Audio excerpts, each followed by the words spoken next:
It's been a bit, eh, Mav? I think I wasn't going to talk about this at all. And I ran out of water. I actually have my water bottle down here somewhere. I was just on Jeffy's show, my friend Jeff Van Winden's show. And it was a great show, as always. It is. And while I was on his show, I was just puttering around in my Lego room, which I haven't been in since before Brickomania, because I've been busy with my life and family and stuff like that. So I've been ignoring the Lego room, and it's a bit of a mess. So it is what it is. It is a winter cleanup thing, and we are going to move the Lego room upstairs and move Josh's room downstairs to this room. So that's going to be a good time. But looking forward to it, because then I'll have a cleaner Lego room. So that's in the works. So I was on Jeff's show and I was puttering around here, and I remembered something I did absolutely a million years ago. Well, not absolutely a million years ago, a long time ago in a galaxy far, far away. I used to, pre-internet, just build random bits to see what would work and what wouldn't work, especially when it came to Technic pieces. And I wish I still had it, but of course it's long gone. And I think I brought it to an RTL thing once, years and years and years ago, but I won't remember. But basically, the one scene in Superman, the original movie, 1978, and I also think it showed up in the next movie with Zod and everybody, was the double hula hoop on an angle that was revolving around the bad guys. And there was another little scene where it was running around, a little tinier one that was on top of this dais that was spinning around, if I remember correctly, with this little silver thing in the middle that was rotating in the opposite direction. And I thought, ooh, that's really cool. That's really cool. That's a really good effect. And how did they do that? Because again, this is far before CGI and everything else. And as a matter of fact, I figured after thinking, ruminating, since I was 12 when the movie came out, how they did it. And I said, oh, that's kind of neat. And basically, you just kind of, this is how I would do it, just to make, and I actually saw it in the store once, in a thrift store or something, an antique, not an antique, but something, where they did exactly the same thing, where basically, you can use a mirror, you can use whatever you want. You get a platform, you get like a spinny disc. I wish I had a Frisbee here. I don't have anything around. Anyway, you get something round and flat that you can't see when it's spinning. You can't tell. There's no things on it that if it's spinning, going around in circles, that you could tell it's going around in circles. I think they used a mirror in Superman. And basically you put a motor underneath it and just let it spin. So but the disc itself doesn't look like it's spinning at all, because it's one monotonous color and or a mirror. And then what you do is you glue a hula hoop on this kind of angle, and you glue another hula hoop on this angle. And so and you have to do it right. So the center of the hula hoop, if there was a center hula hoop, is a dead center to the actual disc. And so when the disc is spinning, the hula hoops will spin and make this really neat effect. And I think it's fantastic. And I wish I could dig it up. I'm sure there's a YouTube video of the hula hoop spinning Superman thing. But it's one of those scenes that stuck with me. I mean, the whole movie's awesome. I mean, if you want to talk about one of my favorite movies of all time, Superman, the original movie, 1978, for me to this day is my favorite superhero movie, period. Like by far. I mean, I love Avengers. I love all the superhero movies that come out since then. There's not too many superhero movies I didn't like. Some are kind of meh, but still I'll watch them. I like Justice League, and that's kind of whatever. And again, I can go into my non-appreciation, but I did like The Flash as a movie. As a movie for science fiction. And I've said this, and I will say it till I'm blue in the face. The Flash was a better multiverse movie than Doctor Strange Across the Multiverse. Doctor Strange Across the Multiverse, in the echelons, of so many tangents, in the echelons of Marvel movies, if you go through the 21 original movies that got us to Endgame, I think it's 21, 22, I've said this repeatedly, and with my own justification, that Dark World was the worst out of all those 21 original movies, 22 original movies, whatever you want to take. And it wasn't a bad movie. It was just a completely meh. And you're gonna have the best one for me is the Avengers, the first one that I will not name the director, even though my own thing. But the Avengers, the first Avengers movie was the best movie out of all the Avengers movies, period. It was. And statistically, every character got its shining moment. And it wasn't overdone. Now, again, Endgame, it's the best movie of all time. Endgame was a fantastic way of wrapping up the entire series. It's like Harry Potter in the last movie. It was great and had some really, really good consequences and blah, blah, blah. But the first Avengers movie, having never been, it's just like when I talked about other movies before, like RoboCop and Ghostbusters and Superman and Star Wars, where they were game changers. Endgame was the first Avengers, except more of it. Avengers, the first Avengers movie, was the first ever true conglomeration of a whole bunch of superheroes from all their various little other movies into the Avengers, right? As again, what should have been Justice League. You make a whole bunch of standalone Superman movies, make a whole bunch of Batman movies, which there are. You make a whole bunch of Wonder Woman movies, Green Lantern, all of them, and then you get DC, stupid. Then you get to the conglomeration of the creation of the Justice League. You don't just go 2 movies and boom, Justice League. No, you have to let this stuff build up like they did with Marvel. But anyway, so many tangents going on here. For me, out of the 21 movies, Sandy and I both agree. Standalone movies, Iron Man 3 was the best standalone movie, and because there was personal growth of Tony and blah blah blah. But the Avengers, the first one, was a game changer, shall we say? And then Avengers 2 was less than, although I still loved it. Avengers 3 was a good lead into Avengers 4, Endgame, Infinity War is a good way, and again, good consequences and a whole bunch of whatever, lots of action, lots of whatever. But so anyway, but out of all the superhero movies ever, Superman won. Because it was a comic book movie. Everything else, I mean, I was almost like, I want to bring up Tim Burton, and the first 2 Batman movies were comic book movies. They were movies based on a comic book that looked like a comic book on the screen. Whereas Avengers got away, and all the Marvel movies get away from the idea of comic books and want to make an action movie that has the characters from comic books, but in an action movie like Bruce Willis or whatever. Whereas Superman 1 was a comic book movie, and it was done far before CGI.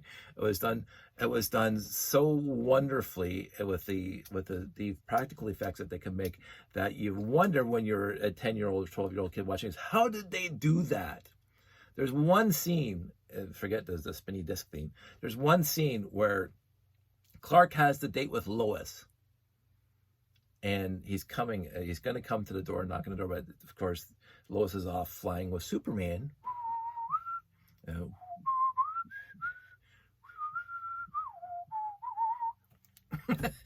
The music was perfect. The theme songs, the notes say Superman. Ba ba ba ba ba ba ba ba ba ba ba ba. Superman, like it's right there in the musical notes. Like it's literally perfect. And just the opening scene with the comic books, because it leads right into the movie. Anyway, so it's Lois and Superman flying around in the clouds and blah, blah, blah. And then he brings her back to her little balcony. Note, the camera didn't cut. This is what I'm looking for now. My buddy Pete got me looking at how things are like movies. The movie didn't cut. Superman drops her off, flies away. The camera pans to knock, knock, knock on the door. 3 seconds later, and then there's Clark Kent walking in the door. Now, I know how it's made now because I looked it up. But when you're watching it when you're 12 and you just have this intuitive, there was no cuts, no camera pause, no change the scenes. Superman flies away. Clark Kent walks in the door. No cuts. It's like just And, and this is again before they could CGI people into the scene. This is 1978.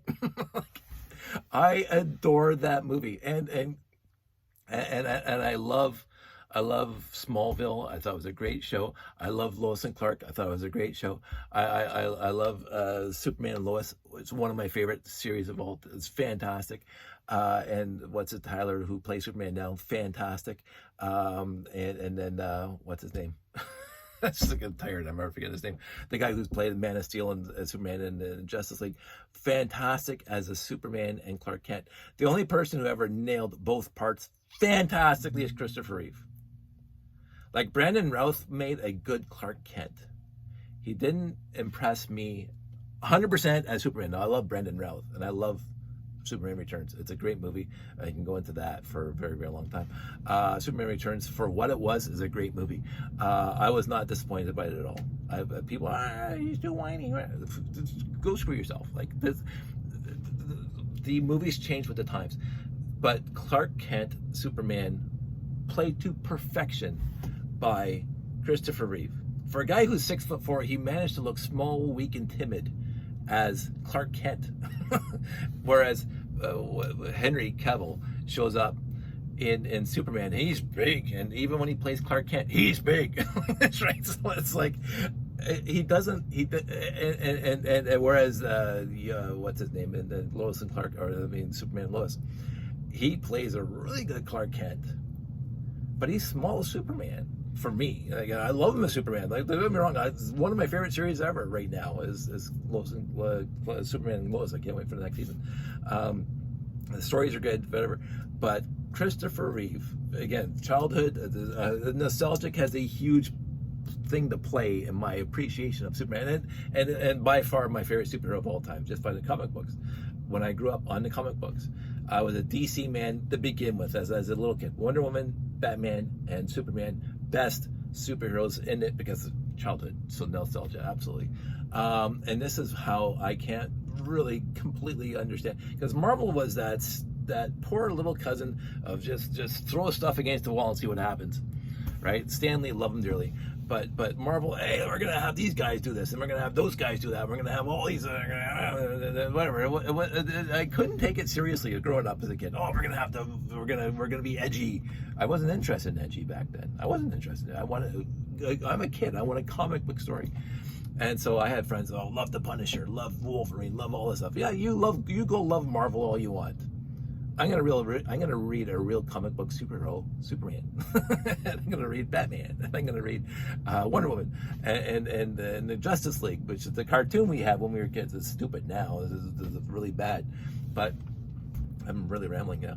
But anyway, so Superman. Let's wrap this whole thing up. All these tangents up. Superman 1, 1978. You'll believe a man can fly. It is my favorite superhero movie, and it has been since 1978. And you can't recapture that now, because again, with the practical effects and the CGI and everything else you can do, and blah blah blah. And again, I'm not 12 anymore, and I'm not a kid who grew up on comic books anymore. I was that kid, but now I've seen everything else and blah blah. But I would love to wipe my memory and watch Superman again for the first time, because it was adorable. It's an adorable movie. Warren Beatty's fantastic. Ned Beatty.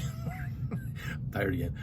Ned Beatty's fantastic as Otis, right? Gene Hackman just eats up the scenery as Lex Luthor. I'm not saying he's my favorite Lex Luthor. I would have to say Smallville. What's his name? Michael Rosenbaum. My favorite Lex Luthor. It's just fantastic. He was fantastic as Lex. What's his name? That was in Man of Steel and the Justice League, whatever. He was okay. He was really out there. Kevin Spacey, he did. I wanted to be impressed by his Lex Luthor, but he came across as a business guy not living on the edge. Like Gene Hackman, you think he's like, but every once in a while he would just say something or do something. Why, Lex? Why? Because luring his Miss Test Bucket into the pit of death. watch the outtakes. It's just over the cutscenes. It's great. Gene Hackman, fantastic luck with her. Margot Kidder, cute Lois Lane. I wouldn't say she's my favorite Lois Lane. She was great as Lois Lane, with the absent-minded on anything else except for the story. She nailed that part very well, that when it came to the story itself, that's what she was, the investigative reporter. I could see through everything. I would say the Man of Steel, Lois Lane, I can't remember her name now. That's how bad I am. Was my favorite Lois Lane. Although I do like what's her name that was in Arrowverse and now in Superman and Lois. I like her as Lois Lane, but I think my favorite was from yeah, that's one. So anywho, Superman, spinny discs and spinny hula hoops. I always wanted to build something akin to that. Of course, I can't build that out of Lego bricks. But I can try something that was remarkably similar. And what I came up with was this. And I said, okay, I can do that, because I can't do the hula hoops, so I'm just going to use these ends, not the, I'm thinking of a Sesame Street episode with the W and the M. Every time I do this, Sesame Street. Anyway, I'm not going to go off on another tangent. I refuse to go off on another tangent. So I did this years ago, pre-internet, and I also did it post-internet when I was bringing it to Lego dinners and stuff. Whereas I put a bunch of these together and they would spin, and so you get a bunch of them, and you spin them in alternate ways, and they shouldn't hit. So that was what I worked on for a long time.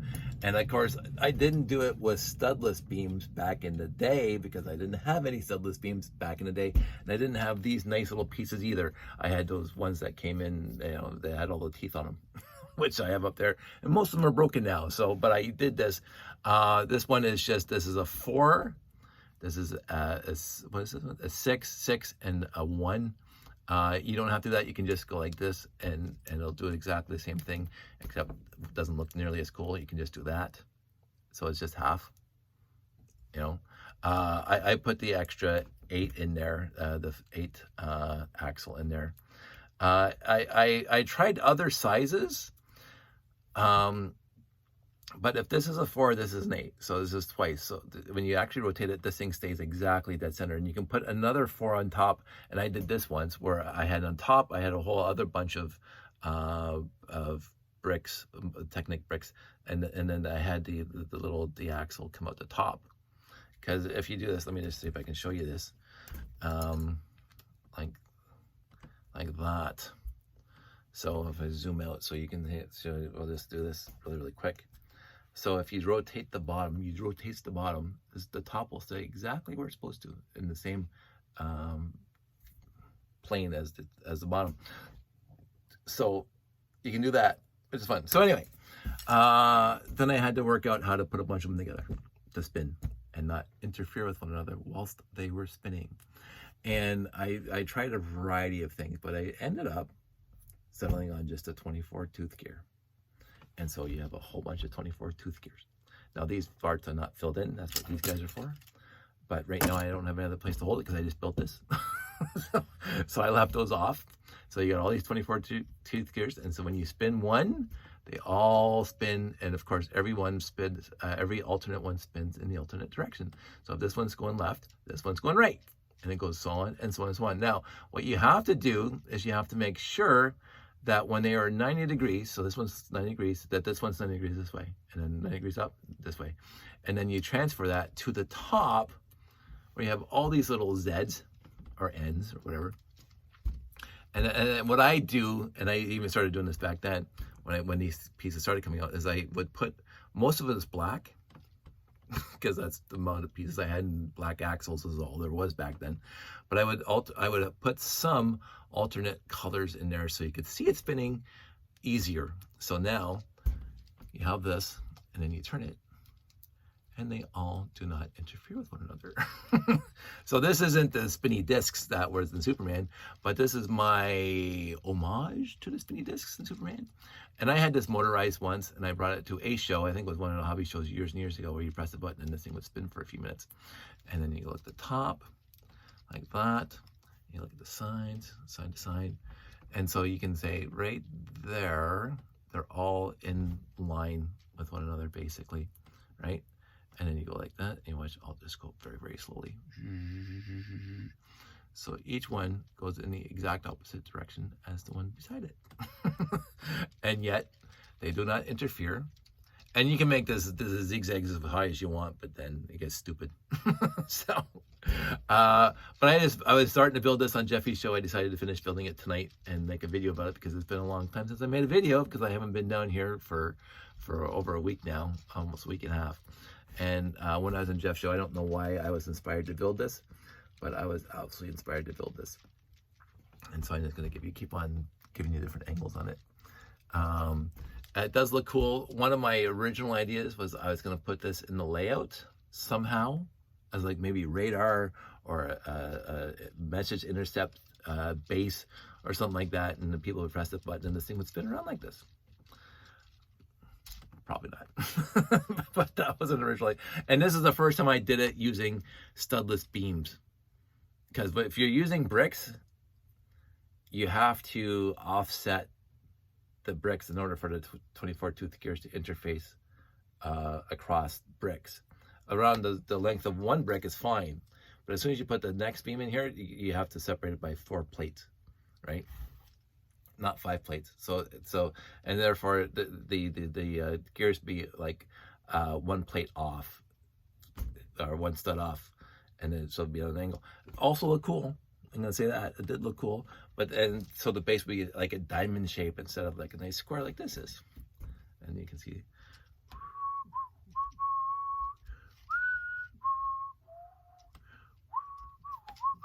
Now you have to play with it a little bit again, because the gears don't line up 100%. When they're like vertical, you see this one's straight up and down, this one's on a slight bit of angle because the 24 tooth gear doesn't have the ability to mesh at 90 degrees to one another. It's one tooth off. But when you are on the angle like that, they are all lined up, and that's what you need.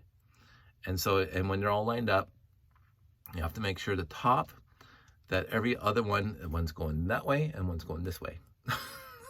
What I usually do is I just make it so pseudo 90 degrees like this. So this one's horizontal, that one's vertical. And then I just kind of, when I put them on here, these guys are all going this way, and all these guys are going 90 degrees to that. And you can just make a row of 1 and do the same thing. And I can do that right now for you, right to here, while we're talking. And do I have enough? Oh yeah, this goes here. That goes back in there. Let me rebuild this really, really quick and pull down my, I think I need 4 L-axis. And I'll show you how I do it. So I just keep on building these things. That's good. That's good. What's going on here? What's going on here? There we go. And then so I have 4 of these made. And I'm gonna grab my gears. Give me a sec. Here's me grabbing my gears. And I'm just gonna grab 4 24 tooth gears, because that's what I need, 4 24 tooth gears.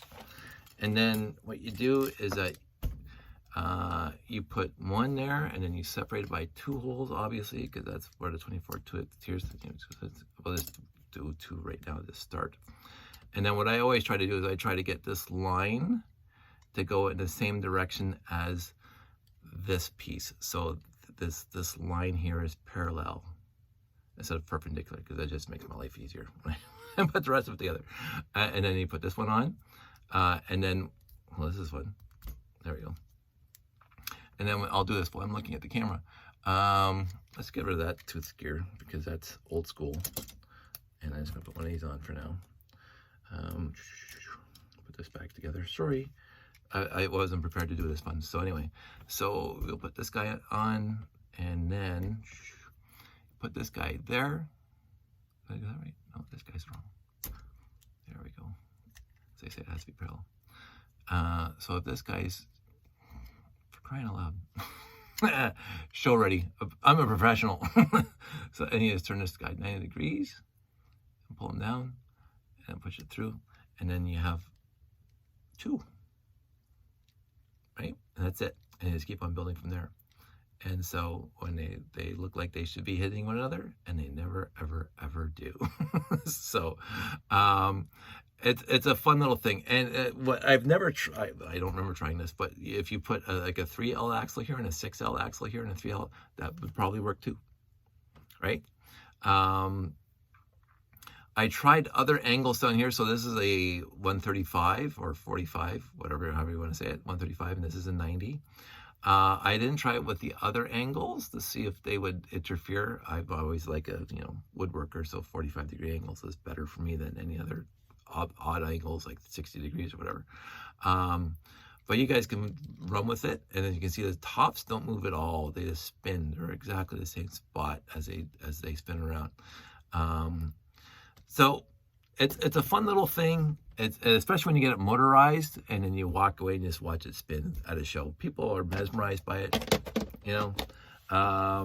It's nothing fancy, nothing big.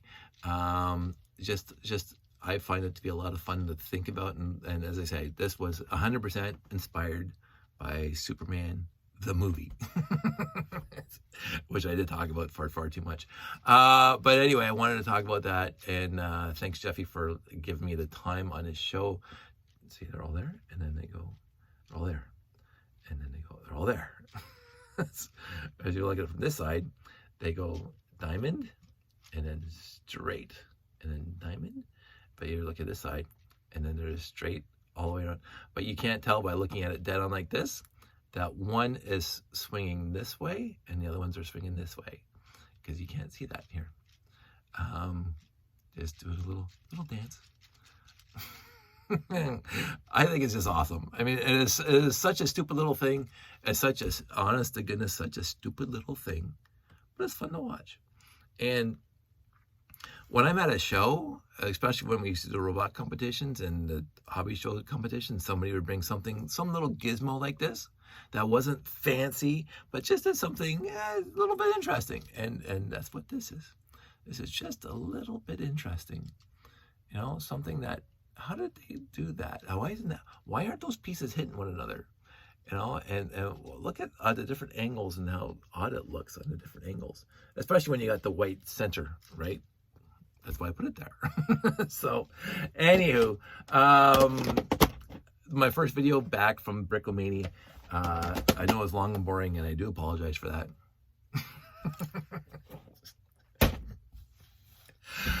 I missed this.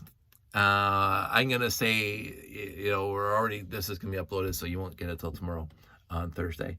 I am right now, there's many things going on right now that is not in this room.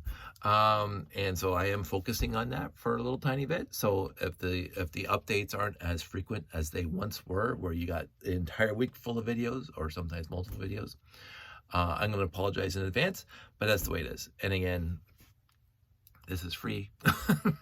Doesn't matter for anything. I've always said this. My life does get busy sometimes, and I do not have the chance to make videos. I do think about it. I do think about you guys out there, and but my life does, quote unquote, get in the way sometimes, in a good way. I'm not feeling bad about not making videos. And when I have the time, I will make videos.